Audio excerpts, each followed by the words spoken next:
Hopefully that'll show through. Can only pray though.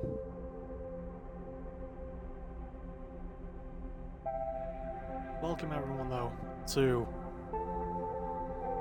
Citizen Sleeper 2, the Starward Vector. Now, I played the first one not too long ago. Completed that, obviously. And I explained the reason why I played it.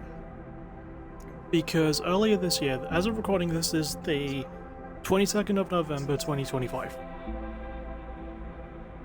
And back in January, sort of, because that's when this game came out, Yahtzee gave this a really glowing review. It's likely going to be in his 10 favourite games of the year. We'll find out if I'm right, because he's got like a month left until that list comes out. But I wanted to play this one because I really enjoyed the last one, mostly for its themes. And we're going to see how this one goes. From what I understand, it is a direct follow-on from the last one, and also it doesn't have multiple endings, it just has one. So we're just going to see how similar it is to last time.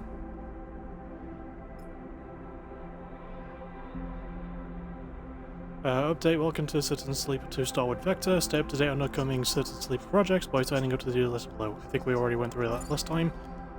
Same layout as last time. Oh, we can actually pick difficulty. We couldn't do that last time.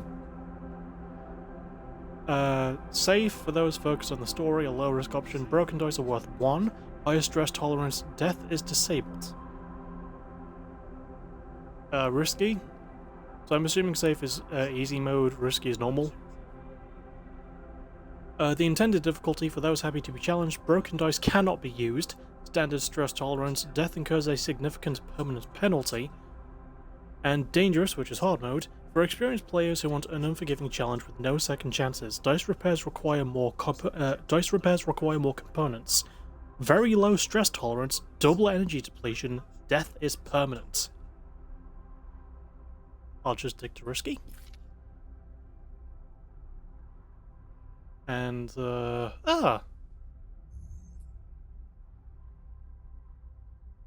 So these are the same classes as last time, I'm assuming. Yep. Machinist. Focus. Accrue stress to focus and action dice. +2 stress, +2 and focus, lowest dice. 1 stress and focus die, positive outcome.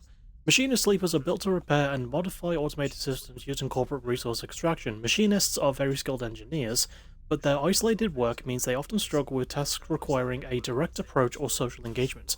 Their focus skill allows them to focus on a single task, and boost their dice to excel it. Sleepers assigned to machinist work are usually diligent, careful, and structured. Operator.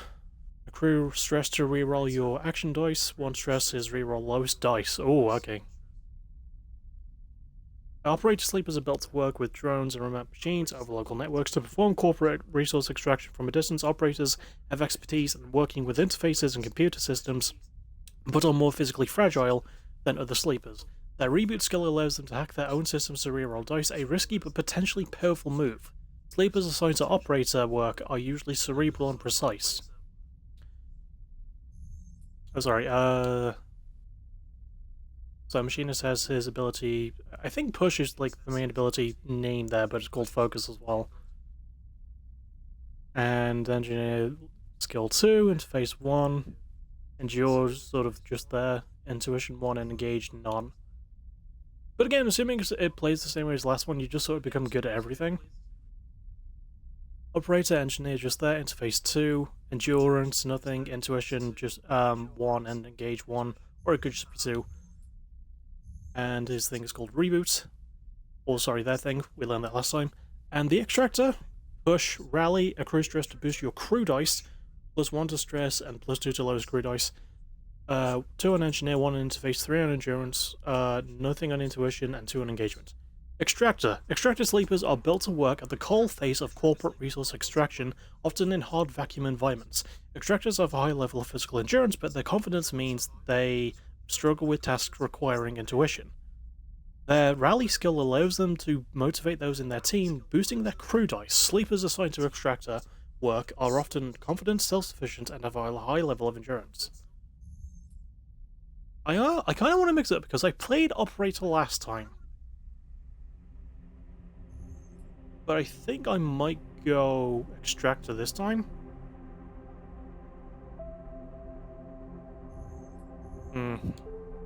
Or Machinist. Also, like, I can't stress enough, like, the fucking art on these, like last time, was really good.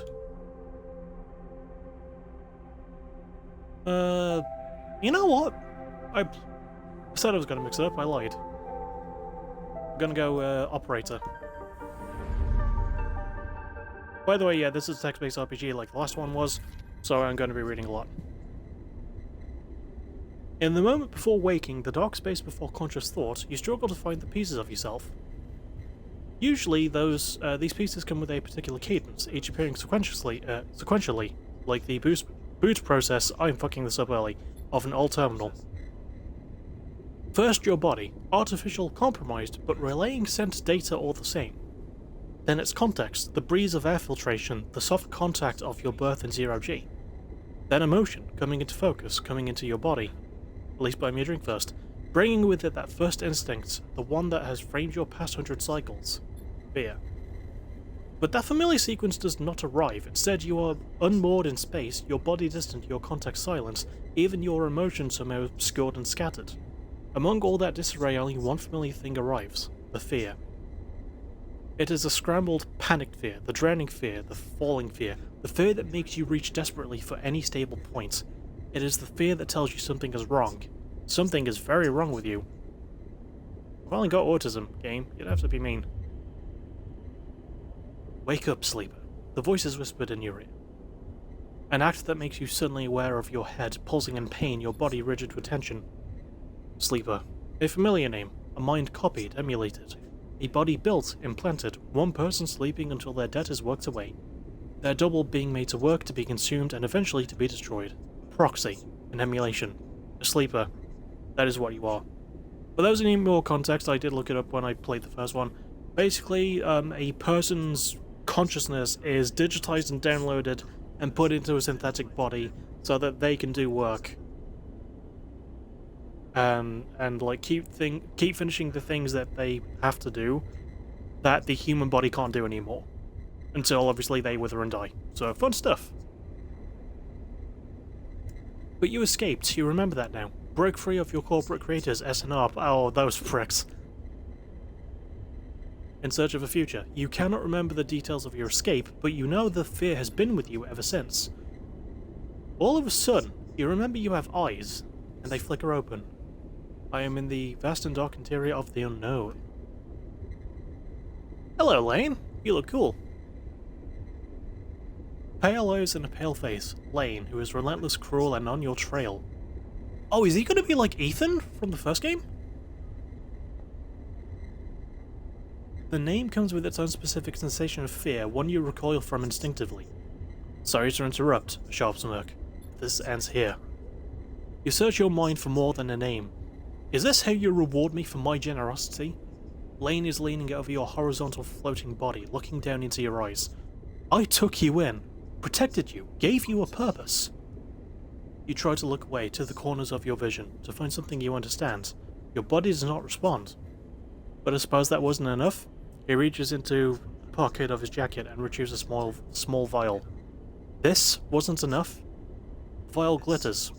The object you know and have known for a long time. Stabilizer, the drug that keeps your artificial body, your emulated mind from inevitable decay. The only balm for your planned obsolescence. The liquid rolling in the vial fills you with disgust. You could say it's vile, V-I-L-E, eh? Anyway, Lane pockets the vial, but it would be wasted on you now. After what you have done to this body of yours, he looks at you with a palpable disgust. Look, I'm trying to lose the weight, dude, okay? It's just not going well, because I don't drink water. Or leave the house. Lane's eyes scan your body, and as they do, I wish he'd stop. You become aware of the wires and tubes attached to you. It's just called a headset. Those that were meant to free you from your dependence, from the stabilizer and the control that it grants Lane. They are free, you piece of shit. They don't need you anymore. The voice comes from somewhere behind Lane's head. It is a voice you know, but when you search your mind to try to understand why, you find only dizzying darkness. Shut him up, Lane barks the command, and you hear the sounds of impact, of pain, from elsewhere in the room. You try to move your limbs again, and this time you feel a flicker, the twitch of a finger. You feel the extension and compression of synthetic muscle. Free, are you? Lane smirks. You were free when I disabled your tracker, when I gave you the stabilizer you needed. He scans your body with angry eyes. Now you aren't free. You're just broken. Oh, right. So I think this is the person I was supposed to meet in the first game. Because there was that character Feng, I believe his name was. And he said he was going to help me get rid of the tracker, but like, I didn't know where to search for the dude. So I didn't remove the tracker in that game. And despite that, I still moved away from the eye and moved to a different place. So if Lane was in the first game, I'm sorry I didn't get around to them. Oh, sorry, him. It is a he, him. But, you know, they then could work too. I like his tattoos, goddamn. But, yeah, I didn't really do that. So, sorry? I was saying something else and I can't remember what it was. Oh, okay, this wasn't it, but I wonder where Lem and Mina are. I also wonder where we are if we're not on the eye anymore, because this is a follow-on from the last game where you leave the eye no matter what you do, no matter which ending you go for, so... Unless, I don't know. Unless Lane is just a character exclusive to this game and I missed something, I don't know. I'm not sure. Anyway. I had such big plans for you, Sleeper. I invested in you. Lane grips your arm hard and you feel a jolt of reaction. You will the arm to move. But you have ruined all that. Pardon me? Lane speaks louder over the sound of the stroke behind him. I will try to preserve your body, of course. I have my own uses for it, but your emulation? You feel one of his hands searching behind your head. He finds and grips the thick cable running into the port at the base of your skull. I will burn that out. Lane jerks forward, slamming across your body and spinning away out of sight. You feel yourself rolling, the cables plugged into you looping and wrapping around your limbs. Then you feel hands steadying you, pulling cables. You glance around wildly and see someone diligently unplugging you. You meet his eyes. Your mysterious savior. Who needs a jacket? Hey, where's Andy in today's face? We need to move, Lane won't be out long. He unloops the cable from around your wrist. Sleeper, help me out here. You blink slowly. Do you know this person? He leans over you and you feel his hands on the connector, flicking switches, releasing locks. Come on, come on, come on. He tugs the connector clear and pulls you up. You see the room you're in for the first time, filled with tech and terminals, wires waving everywhere, all lit by big windows looking out on an impossibly bright, screen-filled street beyond. In the corner you see the dark shape of a floating body surrounded by a glittering constellation of crimson baubles. Is that blood? Move! You are wrestled and shoved toward the door, which slides open in front of you, and then you are out in all that brightness, all that movement, gliding hard towards some unknown destination. Oh my nose. Feels so sniffly for some reason. You come to a stop in a dark alley, the one who guided you here pausing to catch his breath. He doubles over beside a massive life support unit that sends a lukewarm breeze across your skin. You stare at him, trying to recall anything about him. You notice his tattered jacket, his lightweight clothes. You remember the station runs hot. Something about the power that flows through the place. He looks up and meets your eye. What's going on, Sleeper? He wipes sweat from his forehead and it floats away in his former spheres. Talk to me. Who are you? You see a concerned frown across his face. Don't mess with me, Sleeper, that's not funny. He comes closer, eyeing you carefully. What station are we on? He narrows his eyes, waits for the answer. You close your eyes, trying to recall. You force your way through the dark to the image of a station. No, a city. Growing on the back of a vast set of hexagonal solar cells. Shadowed by them. Solar cells shadowed by them. You open your eyes. Dark side. Only a Sith deals in the power of absolutes.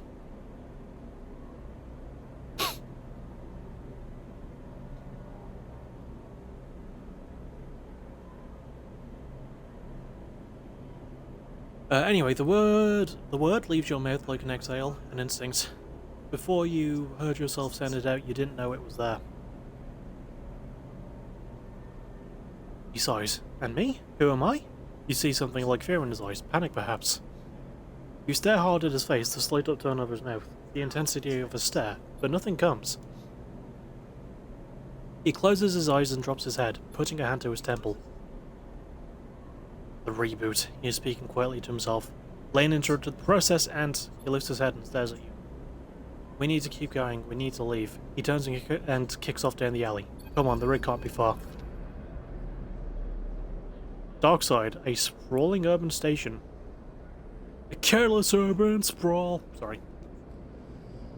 As you are led through the passages and serviceways of the station, you try to recall your life here. The texture, the temperature of Darkside feels familiar, but you struggle to pin specific memories to it. Focusing hard, you recall waking up in these passages, cycle after cycle. Don't know why I paused there, I didn't mean to. The rhythms of the station flowing over you along with the crowds. You recall desperation and the slow decay of your body that caused it. Then Lane, those pale eyes, offering you a glittering vial, stabilizer. The promise of supplying more for your work, a deal he locked you into like a cage. There your memory fails you, but in the dark beyond that moment, the residue of panic, fear, remains. You were Lane's prisoner, Lane's plaything. You shudder in the cold passage. Wait, your guide holds up a hand, and you stop your glide using the wall. Ahead you see the tunnel opens up into a wide open bay, with a few doors leading to cylindrical tunnels, the docks. Now watching the rig, he nods towards the docks and you see one of the doors has a couple of figures flanking it, one covered in ornate tattoos, the other with bright silver implants along their cheekbones. Utsubo, Lane's guys.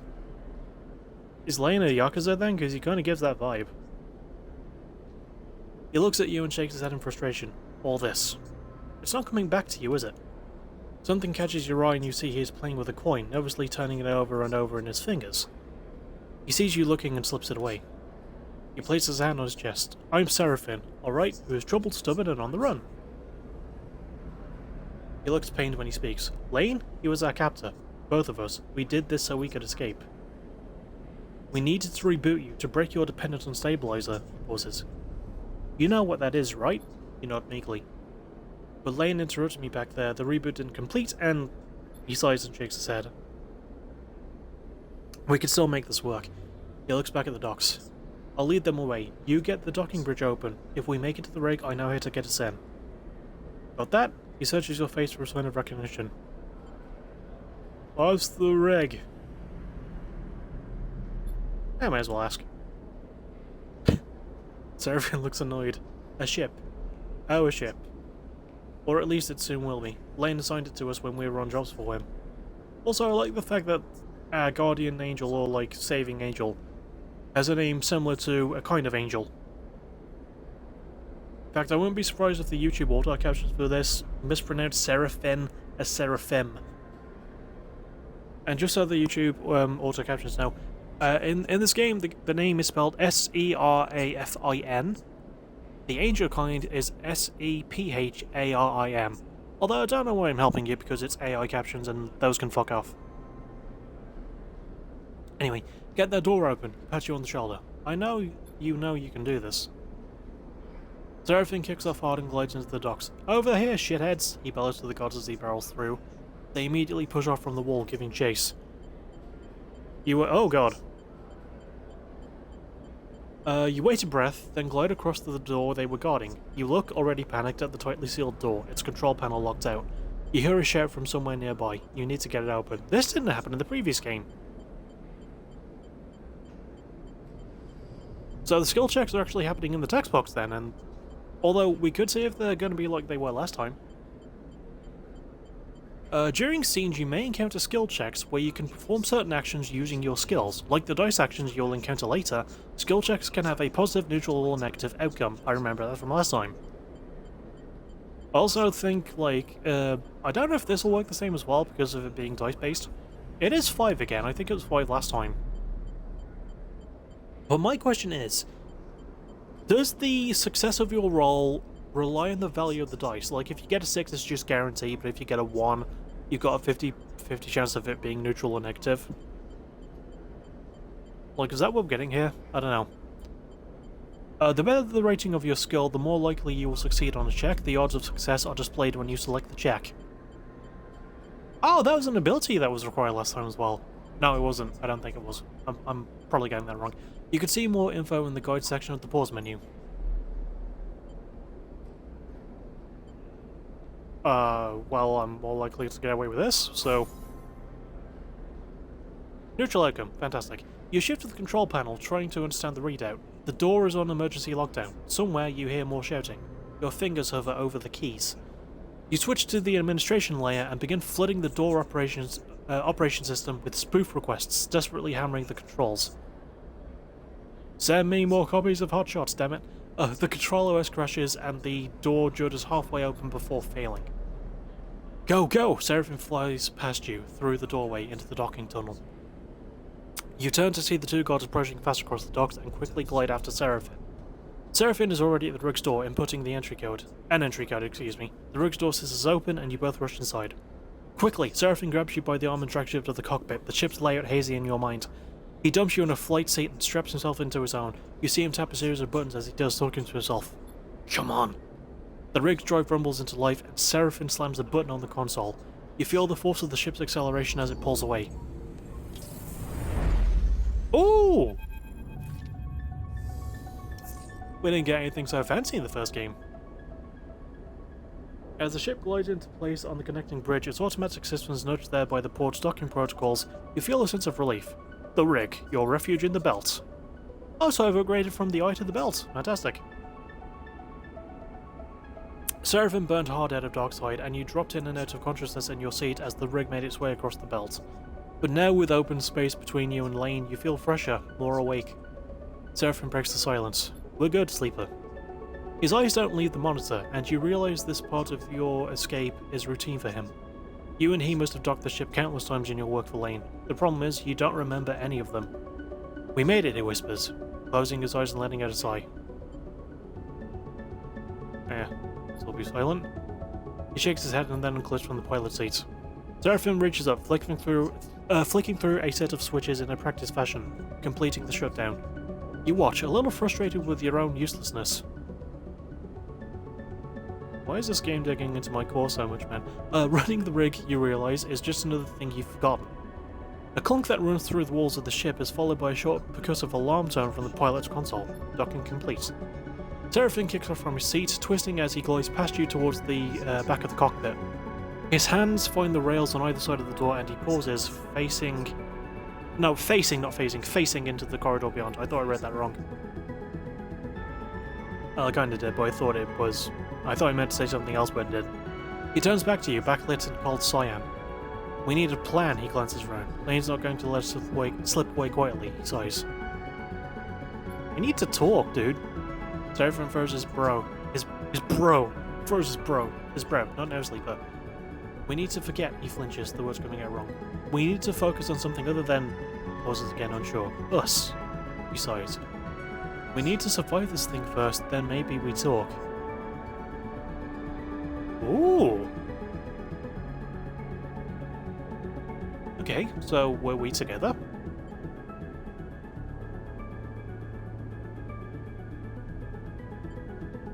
Should I be a whiny bastard? I'll be a whiny bastard. That isn't fair.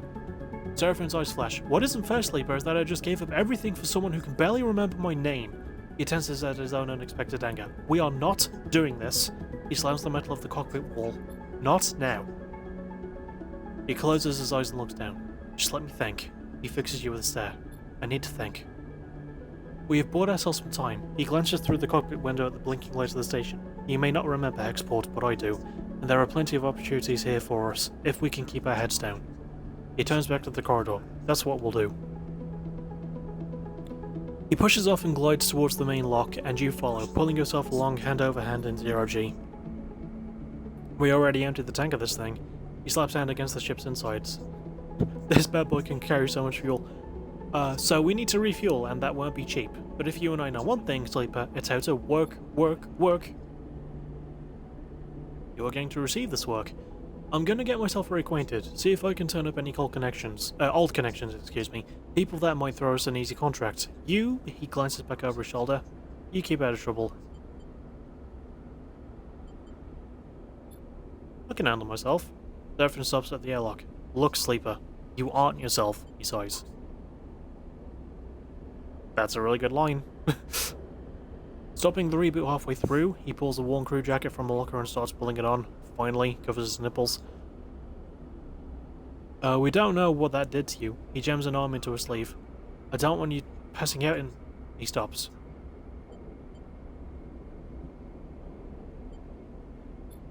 Don't baby me. Seraphim shoots you a glare. Fine. Grabs another crew jacket and thrusts it at you. Just put the damn hood up, will you? You take it and slip it on. Thank you. Seraphim nods. He stabs at the button to open the lock. The inner door hisses open and Seraphim glides through. Wait for a little bit, then leave. Anyone looking for us will be looking for two people travelling together. He looks at you in your one crew jacket, a limited disguise for what is clearly a sleeper. We meet back here later. Any trouble? Same thing. Meet me here. Or just meet here. He surveys your disguise again and shakes his head. This is a shitty idea. I think, much like the first one, the only swear word we get to see is the word shit. It gives you one last look. Maybe find yourself something to eat. Suddenly you recognize Seraphim's instinct to look after you. A flash of a relationship now lost to the reboot. So we were a thing! Catch! Seraphim throws a handful of something towards you. You manage to grab the projectiles, and when you open your hand, you see a stack of cryo-chits. Nice! Those should get you some food. We'll need some more fuel for fuel and supplies. He grimaces. That means odd jobs on the station for both of us. Seraphim kicks off and glides down the docking bridge. Don't go too far, alright? He shouts as he leaves. Take it slow. And with that he is gone, leaving the connecting bridge and heading into Hexport's docking concourse. You wait for a moment in silence. I will think about who is presumably my ex-boyfriend. It's hard to know what's going on inside Seraphim's head. Here he is on some hapless escape plan with a friend who can't remember a thing about him. Maybe we were just mates, maybe we were roommates. Oh my god, we were roommates. You try to imagine how close you both must have been for him to agree to this thing, but it is painful to think about. That's all gone now anyway. All you can do is move on. You shake the thoughts from your head and pull the jacket tight. Let's see what Hexport has to offer. You kick off and glide into the port. Tutorial, welcome to Citizen Sleeper 2, Starward Vector. I really like that subtitle, by the way. The game runs in cycles, during which you can perform actions with your dice, use cryo to buy food, fuel, supplies and items, progress clocks towards new scenes and events. You can review tutorials at any time in the guide section of the pause menu. And I did make sure to read that last bit just shortly. Use left stick to move around, use D-pad to switch between things. Also, this is not nearly as big as the eye was. It is 3 hexagons sort of slapped together. Okay, so... from what I remember last time, this is the amount of time until this ship is done? Tutorial. The rig is your... I don't know why I keep saying tutorial. The rig is your ship and home in the Starward Belt. While the rig is docked at a hub, there are multiple areas you can visit. Bunks, use dice to reduce stress. Galley, use supplies to regain energy. Other locations will unlock as you play. While the rig is in dock at a hub, your crew will also help to gather resources to contribute to the upkeep of the ship. You can choose which resources they should focus on in the crew task menu to the left. They have a random chance of acquiring it at the beginning of the following cycle. Oh! I get a crew? I know they sort of mentioned it earlier, but like last time it was just me. And I was just going around helping people. Actually having a crew and giving me more reason to care is a nice upgrade from last time.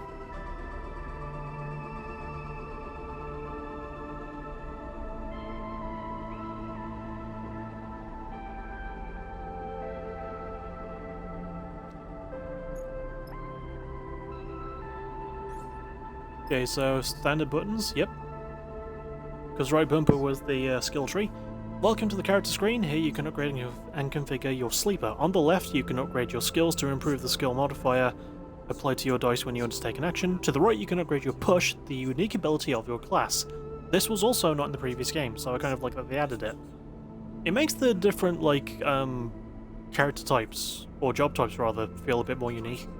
When upgrading your push, only one upgrade at each level can be active at once. You can configure which upgrade is active only while at a hub.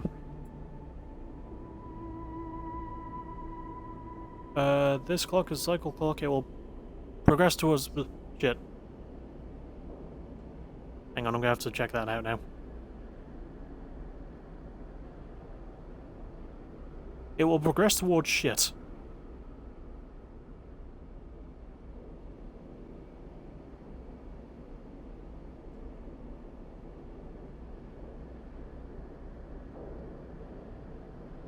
Hang on, what the fuck did it say?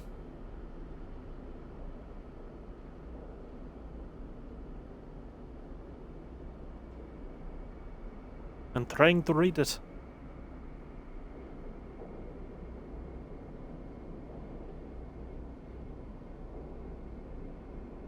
I don't have to, it's probably not important, but still. It will progress towards an event each cycle. Its completion will trigger significant events. So I think that's just like the yellow clock from last time. So, yeah. Okay, I don't have any, points, do I? Don't know where those would even be. I don't think I have any. No dice damage on a push reroll. Reroll 1 dice. Reroll, random dice, but plus 1 rolled. Negative to stress if you reroll a 6. Reroll dice cannot be a 1. Reroll random dice, but plus 1 rerolled. Oh, sorry, just plus 1 rolled. Roll your butt in stream. I think I've lost my mind. Okay, I don't have any points then. Fair enough. Alright. Oh, I like that the character thing, like, right by the thing on the top right, actually allows you to see what you advance in, so you don't have to keep opening the menu. That's fantastic. Drives, those are like the quests. Oh, so I press the left trigger and I can cycle through.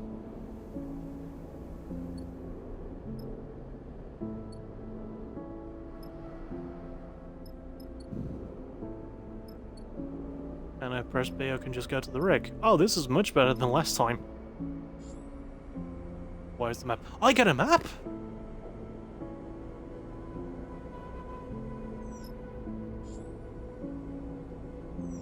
Belt unavailable. It's cool though.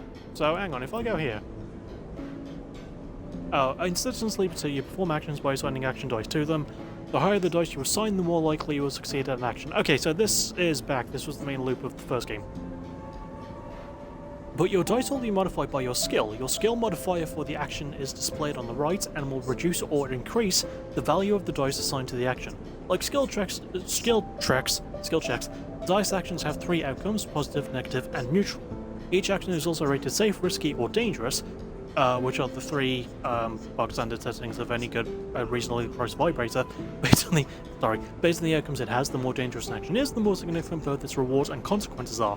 For more information on dice actions, check the guide section in the pause menu. Control: select an action with A and use the Holy Cross or D-pad, then select the dice you wish to use. Item actions: assign the correct item automatically. I kinda want to do this one then. Trade scrap. Trading scrap is all about identifying materials and cleaning up components. It's an engineer's job more than traders. Impress the brokers. The data brokers are the heart of the exchange. They show off their knowledge by discussing decryption, maybe if you can talk the talk. And rules of the exchange. The exchange buzzes with the conversation of commerce. This is a place where contracts are found. You just need to look. Okay, it is the same. Ooh! Fantastic.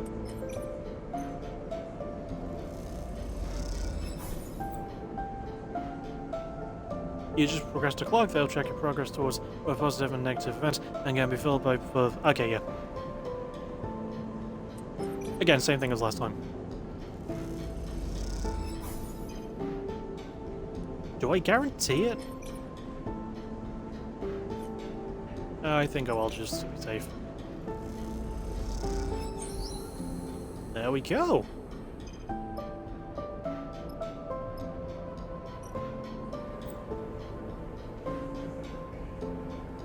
Here you can eat in exchange for cryo. Eating gives you energy and stops you starving. Different foods give you different amounts of energy. That was also another thing of the previous game. Because you could just eat anything and it would refill the same amount. Okay, I think the starve meter is the one at the bottom.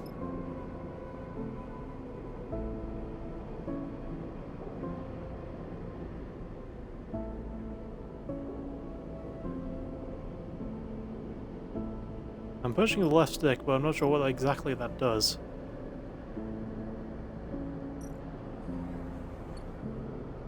Okay, so canteen, I get food. Trade hall. Buy fuel. Fuel depots like this can be found at most stations, selling the lifeblood of the belts transport and trade. Input 5 cryo, it's a repeatable action. Fill fuel. If you have enough cryo, they can fill your fuel capacity in a single order, which I need 25 cryo for. I have 24. That's a bit cruel. Buy supplies. The trade hall has a healthy stock of supplies, stacked grown veg, water, usually some extras all packaged up for the crews coming through. And fill supplies. If you have enough cryo, they can fill your capacity in a single order. That requires 45! Well, we didn't go to the docks yet, so let's go to the docks. Chat to the crews. There are plenty of crews milling around the docks and moving cargo. They could be a good source of info. Explore the docks. Hexport docks are a dizzying mess of braided cables and flickering signage, filled with busy spaces. Exploring is both thrilling and intimidating. It's a 6 action requirement thing. Hexport connections. The Hexport docks thrum with life. There are contacts to be made here if you are sure of it.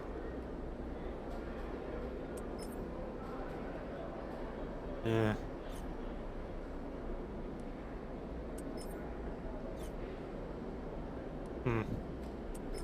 I mean...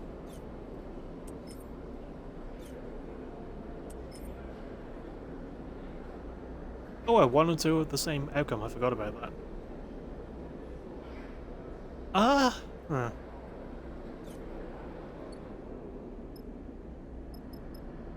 I don't know if I want to risk the dice break.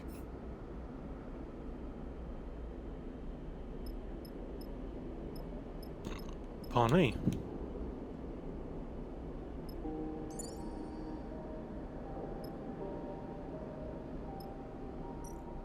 Oh, the bunks. I haven't gone there yet.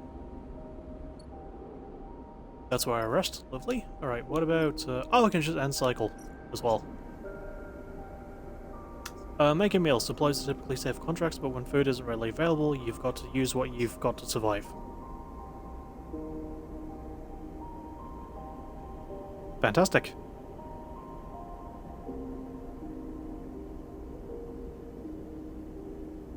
I don't know if I should end the cycle, but I don't want to wreck my dice.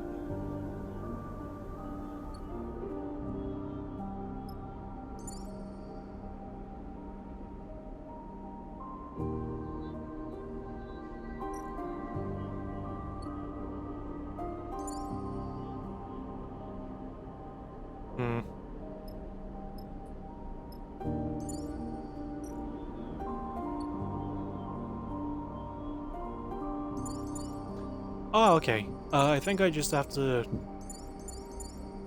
select one and then it'll like... Alright. Well, let's put on supplies then.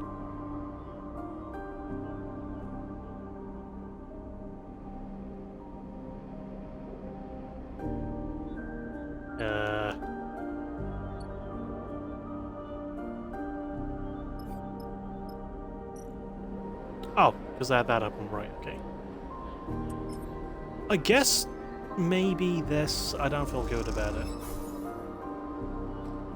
Oh, neutral, alright. Will the game be nice to me again? New location, Oh. I won't see what that would do, and I skimmed it, so I'm gonna have to reread that now.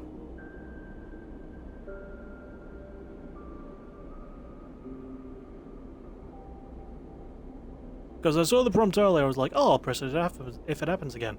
And then it happened again.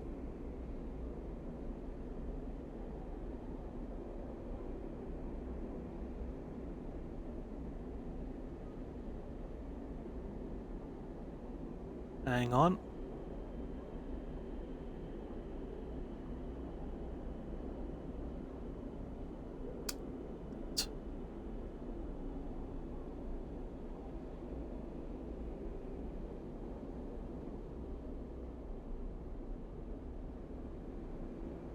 Oh, the game does not like to make things easy. Or rather, Twitch doesn't.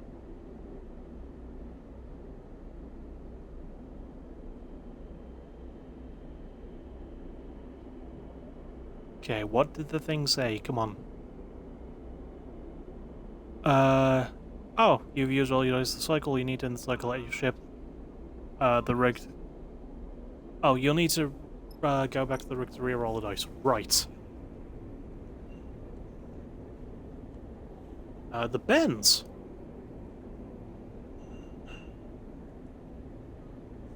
I don't know if I've ever had those.